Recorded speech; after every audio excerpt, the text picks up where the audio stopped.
ठरेल काय आणि योग्य वेळी ती भूमिका ठरेल. एखाद्या व्यक्तीवर आरोप झालेत पण जोपर्यंत सिद्ध होत नाही तोपर्यंत तो आरोपी होऊ शकत नाही. त्याच्यामुळे अशा पद्धतीने कोणतीही टीका त्यांच्यावर होऊ नये असं मला म्हणत आहे. मुद्दा तोच आहे ताई, आरोप सिद्ध होणं बाकी आहे तरी भाजप तुमचे घटक मित्र पक्ष त्यांना एका अर्थाने शरसंधान साधताय, त्याला आरोपीच्या पिंजऱ्यात उभे करतात. तुमचे सहकारी आहेत, ज्येष्ठ सहकारी आहेत, मग पक्ष म्हणून तुम्ही त्यांच्या पाठीशी उभे राहणार नाही. यामध्ये दादांनी त्यांची भूमिका मांडलेली आहे. काल या घटना घडल्या त्याच्यामध्ये आज काही चर्चा होती, उद्या त्यामधून भूमिका स्पष्ट होईल. दुसऱ्या बाजूला दिशा सालियनचं प्रकरण तुम्हाला सगळं माहिती आणि त्याच संदर्भात SIT चौकशी जी आहे ती आदित्य ठाकरे होण्याची शक्यता आहे. यालाच अंबादास दानवे असतील किंवा त्यांच्या पक्षाकडनं जोरदार विरोध करण्यात येतो. हे प्रकरण मी स्वतः राज्य महिला आयोगाचे अध्यक्ष असताना माझ्याकडे आलेलं होतं. त्यामध्ये त्यावेळी आपण तपास करा असं आयोगाच्या वतीनं सांगितलं होतं. आता तो तपास पुढे जातो. काल तुम्ही महापालिका आयुक्तांची भेट घेतली, त्याच वेळेला राष्ट्रवादी शहराध्यक्ष देखील तिथे आले होते आणि त्यांच्यात आणि तुमच्यात वाद झाले अशी चर्चा जी आहे ती आज सकाळपासून रंगते. काय नेमकं पालिकेत आयुक्तांसमोर घडलं? चुकीची चर्चा तुमच्यापर्यंत रंगलेली दिसते असं मला वाटतं. असं काही घडलेलं नाही आहे. त्याच्यामुळे अशा पद्धतीची कोणतीही चर्चा नाही. तुम्ही थेट सुनील तटकरेंकडे फोन केला होता अशी देखील चर्चा आहे. जे काही प्रकरण झालं त्यांना बोलवलं नाही, जी बैठक होती त्या ठिकाणी तुम्ही त्यांना फोन केला नाही, असं काही झालं आहे का? मला असं वाटतं की संघटना म्हणून काम करत असताना संघटना ही वेगवेगळे सेल आमच्यामध्ये आहेत, पदाधिकारी मोठ्या प्रमाणात आहेत आणि वॉर्डच्या संदर्भातल्या माझ्या दर महिन्याला मिटिंग असतात. ह्या मिटिंग वॉर्डमध्ये जे विषय सुटले नाही ते मुख्य शाखेकडे आयुक्तांकडे विषय सोडवले गेले. त्याच्यामुळे आदरणीय दादा आणि प्रदेशाध्यक्ष यांच्या नियोजनातून ही मिटिंग झालेली होती. त्याच्यामुळे असं काही फार मला वाटत नाही की काही घडले त्याची चर्चा रंगावी असं काही. महिला प्रदेशाध्यक्ष आहात तुम्ही, एका शहराध्यक्षाची परवानगी घेण्याची गरज नाही. अशी चर्चाच नाही आहे. त्याच्यामुळे ह्या प्रश्नांचे उत्तर काही मला द्यावं असं वाटत नाही. म्हणजे कुठलाच वाद झाला नाही असं तुमचं? असं अजिबात कुठलाही वाद झालेला नाही. त्याच्यामुळे या वादावरती आपण ज्या गोष्टी घडलेल्या नाही त्याच्यावरती बोलणं मला तक्रार जी आहे ती तुमच्या प्रदेशाध्यक्षांकडे केली आहे. मी प्रदेशाध्यक्षांकडे केली असेल की प्रदेशाध्यक्ष मला विचारतील, दादा मला विचारतील, त्यावेळेस मी त्यांना उत्तर देईन. त्याच्यामुळे अशा काही न घडलेल्या गोष्टींवरती आपण चर्चा करावी असं मला बिलकुल वाटतं. लोक सांगतात की असं घडलं नाही. मग आपण त्यांच्याकडूनच व्यवस्थित बाईट घेतली तर ते चांगले सविस्तर अजून काही असेल तर सांगतील असं मला. तुम्हाला म्हणायचं असं काही घडलेलं नाही. असं कुठल्याही गोष्टी घडलेल्या नाही. त्याच्यामुळे फार त्या विषयाला रंग देणं, चर्चा करणं असं काही मला महत्त्वाचं वाटत नाही आहे. नागरिकांचे प्रश्न सुटणं गेली 1.5-2 वर्षापासून प्रशासन काम करते. पहिल्यांदा असं झाले की प्रशासकीय यंत्रणेमध्ये काम करत असताना नगरसेवकांची अनेक कामं रखडलेले आहेत. आनंदाची, महत्त्वाची, समाधानाची गोष्ट म्हणजे आयुक्तांनी 1.5 तास बसून वेळ दिला. यामध्ये खडकवासला मतदारसंघातल्या लोकप्रतिनिधींची कामं मार्ग लावण्यासाठी सकारात्मक चर्चा झाली. जिथं कामं अंतिम टप्प्यात आलेत त्यांना अपुरा पडलेला निधी देण्याबाबत चर्चा झाली आणि ती कामं जनतेची होणं ही आमच्यासाठी फार महत्त्वाची आहे. त्याच्यामुळे कोणी काय चर्चा करतंय आणि ते किती रंगली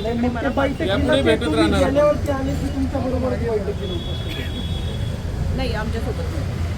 तुमचे जे संविधानिक पद आहे त्याच्यावरती आक्षेप घेतला जातोय. ते पद तुमचं जे संविधानिक पद आहे राज्य महिला आयोगाचं त्याच्यावर आक्षेप घेतला जातोय. काँग्रेस असो किंवा ठाकरे गट असो यांच्याकडून तुमच्याकडे ते अध्यक्षपद आहे म्हणून तुमच्यावर कोणी जर टीका केली तर तुम्ही त्याचा फैसला किंवा त्याच्यावर गुन्हा लगेच दाखल केला जातो. पण अनेक महिलांवरती अनेक गुन्हे दाखल किंवा त्यांच्या संबंधितली प्रकरणं आहेत ती अजूनही निघालेली नाही आहेत आणि त्यामुळे एकीकडे तुम्ही राष्ट्रवादीचं प्रदेशाध्यक्षपदसुद्धा भूषवत आहे, दुसरीकडे संविधानिक पदसुद्धा भूषवत आहे. त्यामुळं जे न्यायाधीश आहेत त्यांनासुद्धा काँग्रेसने आता एक पत्र लिहिलेलं आहे की तुमची त्या पदावरून हकालपट्टी करावी. मी राज्य महिला आयोगाची 7वी अध्यक्ष. माझ्या अगोदर ज्या अध्यक्ष सगळ्या झालेल्या आहेत त्या सगळ्या त्यांच्या पक्षाच्या अध्यक्ष असताना राज्य महिला आयोगाचे अध्यक्ष होते. त्याच्यामुळे माझ्याबद्दलचा विषय नवीन नाही. दुसरी गोष्ट, राज्य महिला आयोगाच्या माध्यमातून गेली 2.25 वर्षामधून आम्ही 24,000 केसेस निकालात काढले. मी स्वतः दिवाणी न्यायालय चालवते. राज्य महिला आयोग हे नाव आजपर्यंत कोणालाही माहीत नव्हतं. गेले 2.25 वर्षामध्ये मेळघाटासारख्या आदिवासी भागापर्यंत, पाड्यांपर्यंत, वाड्या वस्त्यांपर्यंत जाऊन आयोगाने काम केलं. 33 जिल्ह्यांमध्ये जनसुनावणीच्या माध्यमातून जागच्या जागी निकालात काढलेल्या केसांची संख्या 1.5-2 लाखाच्या वरती आहे. अँटी ह्युमन ट्रॅफिकिंगच्या अवेअरनेसच्या कार्यक्रमाच्या बाबत सर्वप्रथम सायबरच्या माध्यमातून गुन्हेगारी उघड करत असताना बेपत्ता होणाऱ्या मुलींची संख्या ही आयोगाने उघड केली आणि त्याच्यासाठी पाठपुरावा केला. अख्खा देशामध्ये असलेल्या महिला आणि युवतींची सुटका राज्य महिला आयोगाने राज्यात प्रथम केली. आणि गेल्या दिवाळीमध्ये 7 मुलींना पुण्यातल्या आणि युवतींना महाराष्ट्रात परत घेऊन आलो.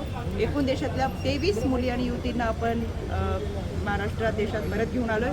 हे आयोगाचं एक दर्जेदार काम आहे. शेवटी टीका ही होत राहते. काम चांगलं असेल तर टीकाकार वाढले पाहिजेत. त्यांना देखील माझ्या मनापासून शुभेच्छा. आणि अशा पद्धतीची जर टीका होत असेल तर त्यातून देखील त्याच्यामध्ये तथ्य काही असेल किंवा त्यात काही सुधारणा करण्यासारखी असेल तर जरूर करू. टीकाकारांचा मी मनापासून धन्यवाद व्यक्त मोहित कंबोज असं म्हणलेत की नवाब मलिक यांना पुन्हा एकदा ऑर्थो रोड तुरुंगामध्ये पाठवा. त्यांना जो काही बेल मिळालेला आहे तो त्यांच्या वैद्यकीय याच्यासाठी मिळालेला आहे.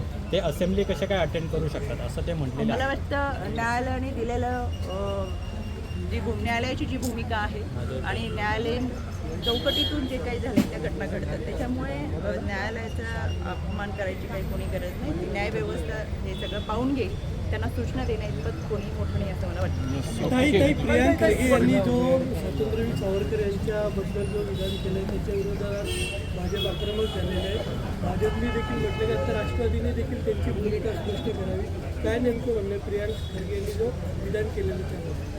याच्याबद्दलची मला फक्त माहिती थँक्यू. धन्यवाद. काल या घटनेबाबत वाद निर्माण झाल्यानंतर राज्याचे राष्ट्रवादी काँग्रेस पक्षाचे राज्याध्यक्ष आदरणीय सुनील तटकरे साहेब यांनी देखील याबाबत खुलासा केलेला आहे. आज राज्याचे उपमुख्यमंत्री आणि पुण्याचे पालकमंत्री अजितदादा यांनी देखील अधिवेशनाच्या दरम्यान या संदर्भातला खुलासा केलेला आहे. त्याच्यामुळे यापेक्षा अधिक काही खुलासा मला असं वाटत नाही हे आवश्यक नाही. दादा आणि प्रदेशाध्यक्ष ही पक्षाची भूमिका वेळोवेळी आपल्यासमोर मांडत असतात. अधिवेशनाच्या दरम्यान त्यांनी सांगितलेलं आहे की योग्य वेळ या संदर्भात ही जी काही भूमिका आहे ती मांडली जाईल. पण फडणवीसांनी अशा पद्धतीने जाहीर पत्र अजित पवारांना लिहिलं आणि ते सोशल मीडियातून व्यक्त होते. तुम्हाला योग्य वाटते का महायुती म्हणून तुमच्यातले जे काही अंतर्गत मतभेद असतील ते एक वेगळ्या पद्धतीने सुद्धा मिटवू शकतात? मला असं वाटतं एका कुटुंबामध्ये 4 व्यक्ती राहत असेल तरी मतांचा प्रवाह हा वेगवेगळा असतो. इथं 3 पक्ष एकत्र काम करत असताना अनेक गोष्टीमध्ये विचारविनिमय होणं गरजेचं आहे. पण अशा पद्धतीने काल त्यांनी पत्र दिल्यानंतर त्यानंतर दादांची चर्चा आणि दादांनी त्याबाबतचा खुलासा आपल्या सगळ्यांसमोर केलेला आहे. त्याच्यामुळे मला असं वाटतं की फार काही मी त्याच्यामध्ये खोलात जाऊन बोलण्यासारखं काही आता शिल्लक नाही. ताई पण दुसऱ्या बाजूला अंबादास दानवे यांनी देखील असं कौतुक केलेलं आहे देवेंद्र फडणवीसांचं की तुम्ही जो नवाब मलिकांबरोबर जो स्टँड त्यांच्या विरोधातला जो स्टँड घेतला तो बरोबर होता, पण प्रफुल्ल पटेलांचं काय?